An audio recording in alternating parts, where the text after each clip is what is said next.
Hi everyone, I'm Renee Sharon, Director of Content Development for AIPAC AIF Israel.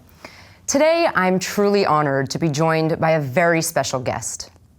Gidon Lev is one of only 92 children who survived the Theresienstadt concentration camp. Today, at 87, Gidon is a social media activist who uses his story to educate and inspire younger generations. You may have seen him on TikTok, where he's amassed quite a significant following. Gidon, thank you so much for joining us today. I'm so thrilled to be here. We're really thrilled to have you, and I want to dive right in and get started and ask you to just, if you would, briefly share with us your story. Well, my story begins in 1935, when I was born. I was born in Czechoslovakia, in a town called Karlsbad, or Karlovy Vary in Czech, which is in a part of Czechoslovakia that is very close to Germany, and that Hitler claimed should belong to Germany. If you remember, but you don't remember because you're too young, of course, but when the war ended the First World War ended in 1918, the Austro-Hungarian Empire had lost the war, and they were punished severely, and new countries rose and were created, such as Czechoslovakia, Austria, Hungary, Poland, I don't know how many. And I was born in the western part of Czechoslovakia called Sudetim. There were quite a number of Germans living there, but they were part of the Czech Republic, because the border of the Czech Republic was determined in 1918 by the natural mountains and rivers that surrounded it. Here was the river, here was Germany, here was Czechoslovakia. I was born to a very middle-class family. On one side, they spoke Czech, on the other side, they spoke German. My grandfather, on my mother's side, actually fought for the Austro-Hungarian Empire in 1918 and came back a little bit later because he was also half a year in captivity, and he returned with a decoration of valor from the Germans. Mm-hmm. So when the rumbling started against the Jews, he said, well, I am Jew, but I'm a German also. I fought for them in the war. What can they do to me? Here, look, I have a decoration. It was, of course, foolish and naive thinking, and he paid for it with his life years later. In any case, in 1918, so we have the end, we have the creation of the Czechoslovakia, and then 1935, I was born in the same area in Karlsbad, and I had a wonderful life as far as I know, but I was only a little kid. So in 1934-35, when the Germans decided that they must have the Sudetenland to part of their country, Chamberlain and the French foreign minister and Mussolini and Hitler all gathered in München and decided, and this was without Czech representation, decided, well, in order to have peace, let's give him that part. Of course, it was totally wrong, it was totally foolish, and within hours of coming to that agreement, the German army was inside the Sudetim. And how did that impact you in your life? Well, I was a little boy. I was born in 1935. So this took place in 1938. I was 3 years old. I really didn't know what was happening, of course. But I do remember one thing. I remember that my parents and my grandparents were very nervous and very distraught because they couldn't do any business. The Germans wouldn't sell to to my father and grandfather, and they wouldn't buy from him. And the Jewish stores and the Jews that were working for the municipal government and the doctors, Jewish doctors in the hospitals, all Jews were isolated, degraded, totally dehumanized, already dead. Now, of course, I didn't really know it personally because I was really only 3 years old. But I remember that my parents said, well, we've got to get away from here. Let's go to Prague, which was only an hour and a half train ride away, because that was still full Czechoslovakia independent. And I remember coming to the train station with suitcases and bundles and stuff, and I had a tricycle that I had just received. I was 3, for my 3rd birthday, I was born on 3rd of March 1935. So I had a beautiful red tricycle and had black, I remember had black handlebars, and of course I wanted to take it. And my parents, my father and my mother said, no, you can't take it. Nine, we have so much stuff. Please, Dad, we'll get you another one. But my grandfather, who was there, this man here, I show you a picture. This is me, 3 years old, my grandfather, my father, and my grandmother. He said to my parents, oh, let him take it, I'll hold it for him. 9, no. So we got on the train, and of course I made a whole balagan, and I cried, and it didn't help.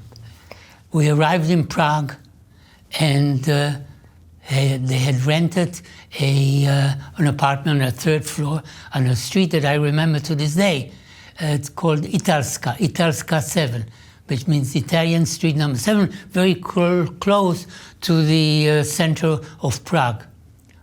And I was 3, 4 years old, and they hoped that everything would be okay because we were in Prague. But of course, 3 months later, Hitler took over all of Czechoslovakia. And to make things really dire, Hitler came to Czechoslovakia and went up to Hradčany, which was the seat of the Czech government, and from there he made a speech saying, there is no more Czechoslovakia. This is a protectorate of Bohemia and Morava belonging to Deutschland.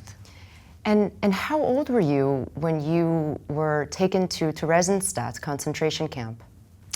Okay, so what happened in Prague and in the rest of Czechoslovakia, of course, the same thing that happened in the Sudety in Karlovy Vary.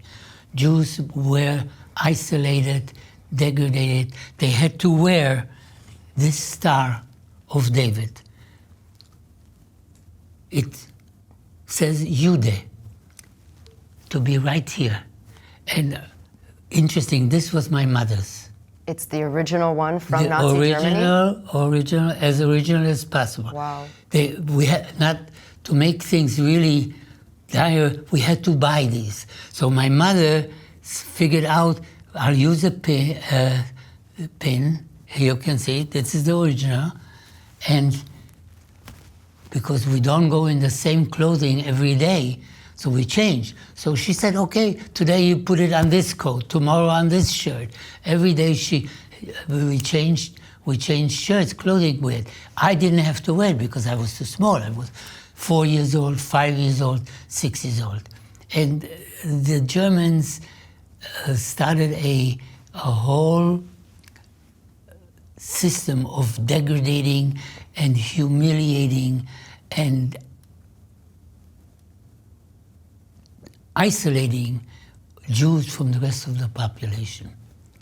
And I didn't feel it so much, but there was constant fear because they announced today everybody who has a typewriter must bring it into the police. Tomorrow everybody who has a camera has to be handed in. Radios, you were not allowed to have radios, Jews. So it was a slow process, little by little. Yeah, it wasn't so slow and it wasn't so little. It was very, very And even though I was only a kid, 4 or 5 years old, I felt the tension. And I can tell you one incident that is clearly in my head. That is when my grandfather, this man here that I showed you before, yes, he took me to a park which was just around the corner. And there were swings there and slides, and I loved the swing, especially the one that was in the shape of a canoe, sort of. I would run to it, and he would push me, and I was in first heaven. And one day I come there, and I run to the thing, and my grandfather says, "Nein, no, you can't come back, come out. And I didn't understand, and I cried, and I got angry at my grandfather. And then he took me out, and he said, and then, look over here, see what it says? Of course, I didn't know how to read. I was five years old, 4.5 years old. So it says, Juden verboten, Jews are not allowed. And I didn't understand what. I know I was Jewish, but we were quite assimilated and didn't pray and things like that. But I cried. It didn't help me. Gidon, what do you remember from your time in the Theresienstadt camp? Well, before I get to Theresienstadt, let me just say, on December 4th, the first or the second transport of men from the ages of 18 or 17 to 45 or 50 were asked to volunteer to set up a camp.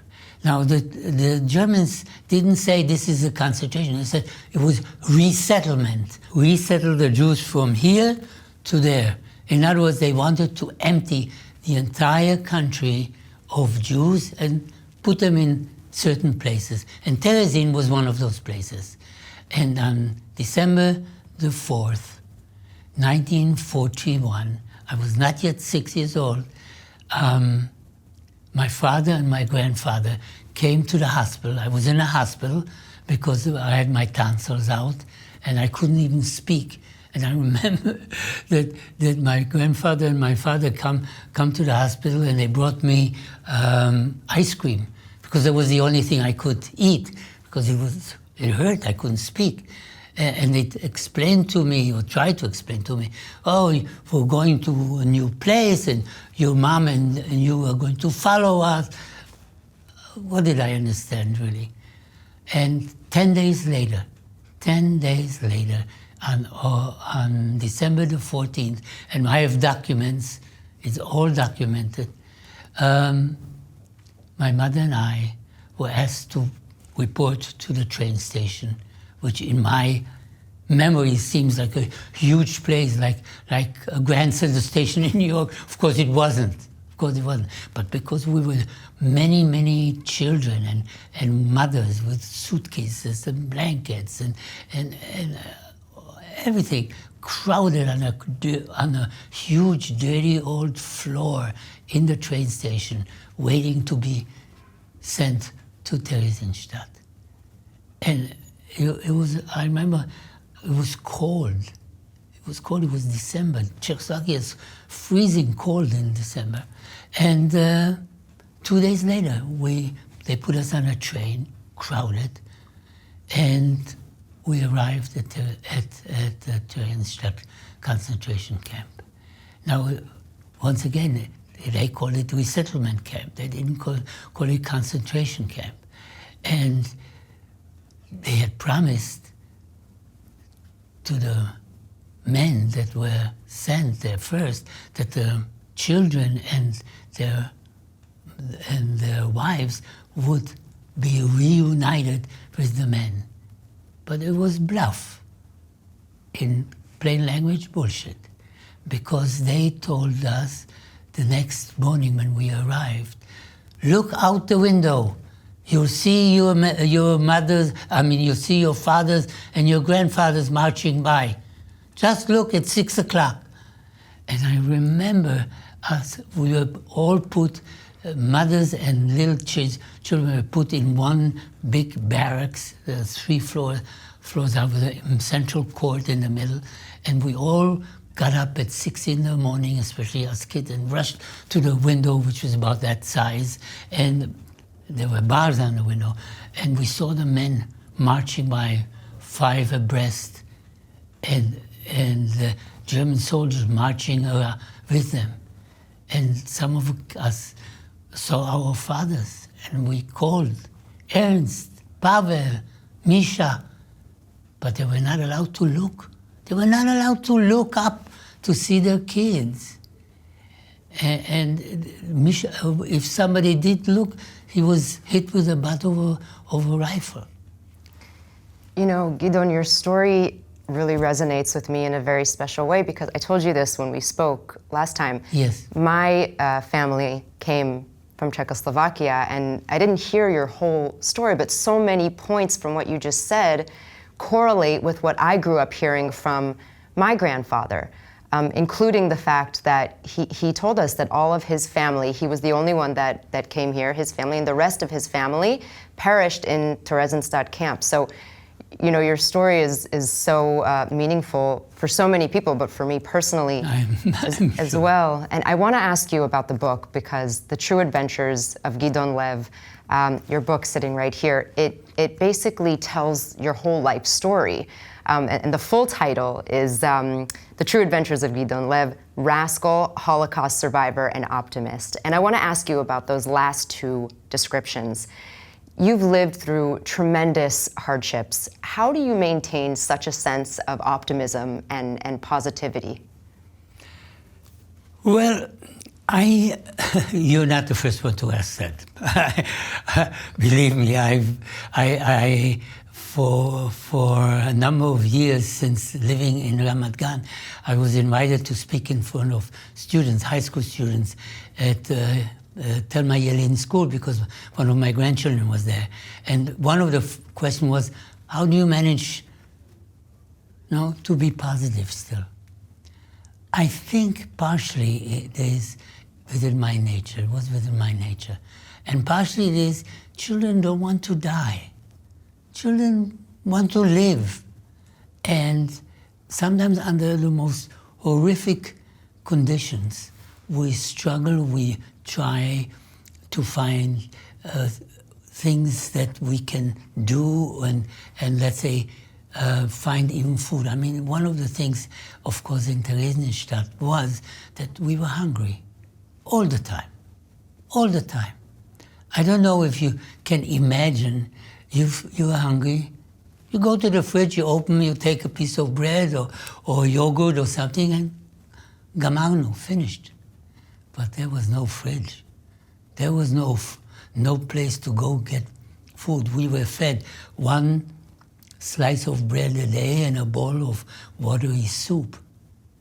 And so we were hungry. So one of the things that us kids, I'm talking about kids from the age of 0 up to 10, because the older kids were separate from their parents and in separate buildings. Us kids would try to find ways to find something, piece of bread, a potato. And I can tell you that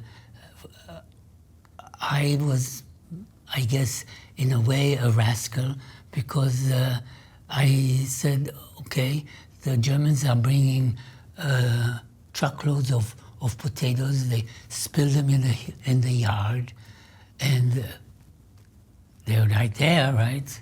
And how could we get some?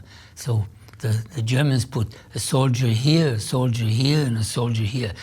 Each soldier went from here to here, turn around, back. This soldier from here to here, turn around, back, and so forth and so on. So I remember taking an old suitcase, not a big huge one, a small one, waiting for the night, and then watching how the soldiers were walking and guarding, because they went straight ahead. They didn't look like this all the time. Germans are exact. And going to the huge pile, in my eyes it was huge, maybe it wasn't so big, and grabbing a few and running as fast as possible. So it was this drive to stay alive. Yes, all the time, in every way, any way. And working, finding something to do was one way of staying alive. I want to point out here, there were also games. We also sometimes play games because the women, our mothers, went out of the barracks in groups of 40, 50 each morning at 6 to work for the Germans. So we were left alone. We weren't allowed to learn anything, to study, to learn how to read and write. I was 6 years old. So we sometimes made a ball. How do we make a ball? They didn't provide us with balls. So we found old clothing, cut it into strips, rolled it, made a ball this. And for about 20 minutes, 30 minutes, we would kick it around and have a game. You would find moments, yes, even in the harshest times, exactly, of positivity exactly. and life. You brought life into a place that was all about death. Yes, yes. Interesting thing that the Theresienstadt camp wasn't a death camp, even though 35,000 people in the 4 years died in Theresienstadt. But they didn't die in gas chambers. They didn't die in graves, open graves. They died from sickness, hunger, exhaustion, whatever, including my grandfather, whom I actually never saw again since the time of the hospital. And just thinking of him, I feel badly. Yeah. Well, you have these beautiful pictures. Oh, this is, may I say something about those pictures? It's very interesting because how do I have these pictures? I mean, I have a whole bunch more about a little teak, a little pile of pictures. In 1938, when my parents and grandparents decided to escape Kivir, as if to Prague, away from the Germans, they of course took a mover. All our furniture and belongings and porcelain and bedding and everything, he was to bring to Prague. He never arrived. He never arrived. After the war, my mother, who was the only other family member who survived, my mother and I, took a Czech policeman, 1945, went to the mover's house, and guess what? Everything was there. All our belongings were in his apartment, including albums and pictures, and even I had remembered from before the war that I had a little egg cup with a little rabbit, sitting next, holding the egg cup. Even that came back to me. Wow. So I have pictures here. I don't have them right here, but I have pictures that are 150 years old, if not more. Wow, and that's where these pictures are from. And these are where these pictures are from. Yeah, this is also a very interesting picture, which I wanted to show. This is taken in 1934. My grandfather, my great-grandmother, my father, and my mother. I am there in my mother's tummy. Oh. I wasn't born yet. And this is, while in Germany things were already terrible, but they went on a stroll, beautiful place, Karlsbad. I suggest to everybody to visit the place. Yeah.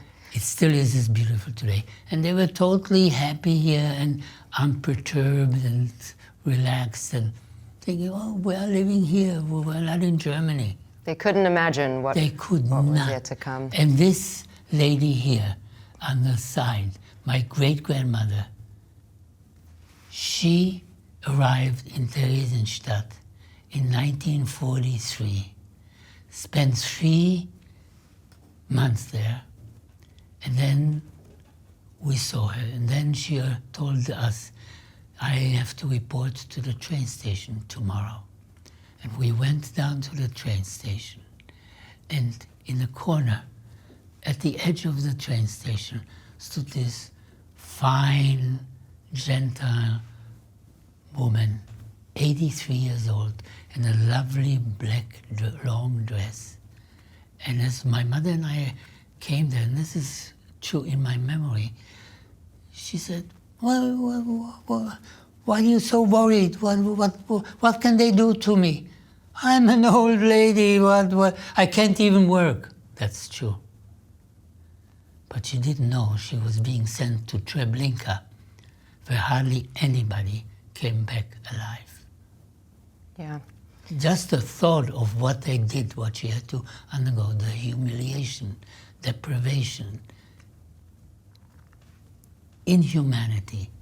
It's really heartbreaking, but I think what's so special about you is that you've taken all of these hardships and you've turned it into something positive. And I want to ask you about this new journey that you've recently embarked on in sharing your story with the world. You have become quite a TikTok sensation, not only in Israel, but all over the world. You have about 400,000 followers, about 6 million likes, if I'm not mistaken. Yeah, something like that. So tell me why it was so important for you to share your story on such a modern and such a public platform. Well, as you know, I have a partner who is 29 years my junior. And I met her because after my wife died 10 years ago, I was married for 40 years to her. She died of cancer. I decided two things. One, I don't want to stay on my own, even at that late age. I was about 70-something, right? And I want to write down about my life, not only about the Holocaust, but all of my life, because I had a full life. And I started writing, and then I came to Ramat Gan, and I was looking for an editor, and somehow, it's a long story, so I'm making it very short.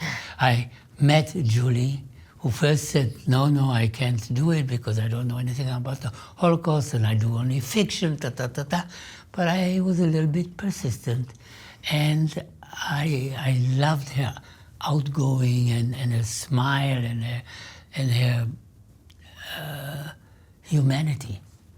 And somehow she saw in me somebody special too, I don't know why. And I can think of a few reasons. and we started writing this book together. So this book is about my Holocaust, about the Holocaust, about life, about writing a book together.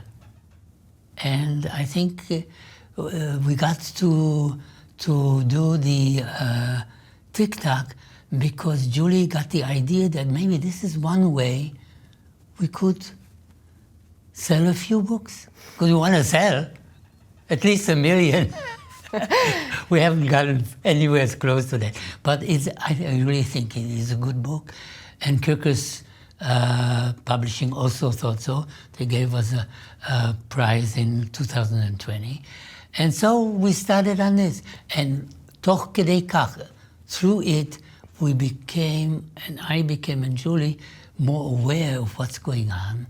And we saw hate, and we saw anti-Semitism, and we switched more towards dealing with that and fighting that than the desire to sell our books. We still want to sell our book, but we do want to also fight all that hate.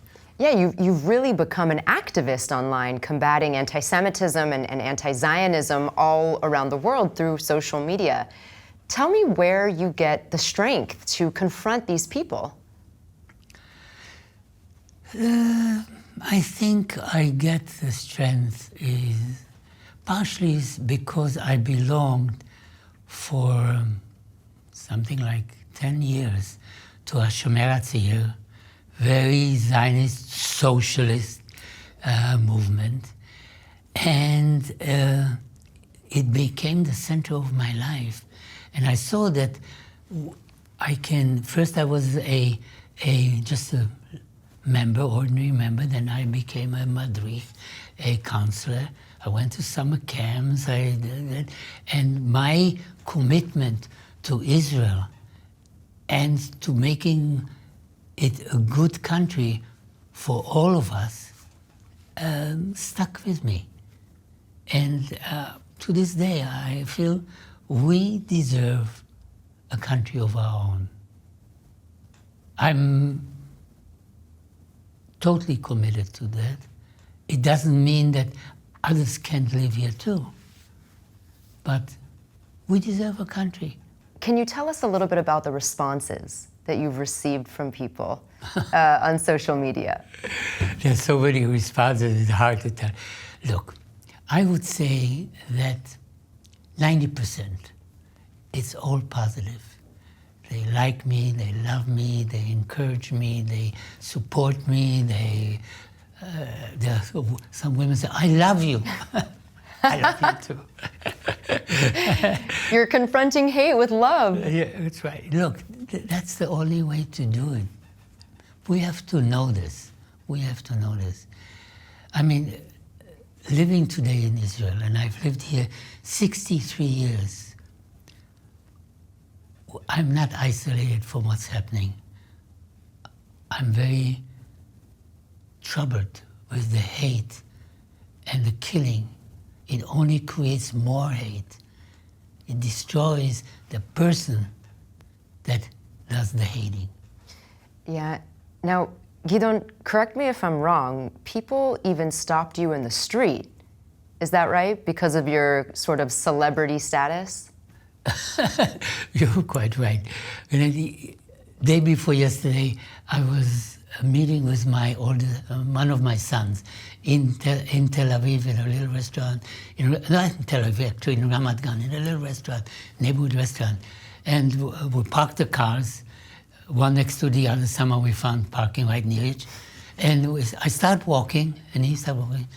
A young boy, maybe 17, 18 years old, says, "Ata Gidon Lev, you Gidon Lev?" I said, "Yes, So I love you. I really respect you. You're doing such good stuff. Wow." I was flabbergasted. I mean, this has never happened. It has happened lately, a few more times under differently. But right on the street, a young boy, 16, 17 years old, that's quite extraordinary. You're a celebrity from all generations. I don't know. I never in 1,000 years did I think that I would be that. Well, you sure are. And I want to ask you just in conclusion here, if you would tell me what's the message that you would want to share with the younger generation? Make the world a better place. Please, it's up to you. My sons and daughters, my grandchildren, and all those in the same position. You can do it. You have to do it. Yeah, well, Gidon, I just want to thank you. You're such an inspiration, and we really appreciate you coming and sharing your story here with us. So thank you. Thank you for having me. Really, I'm honored.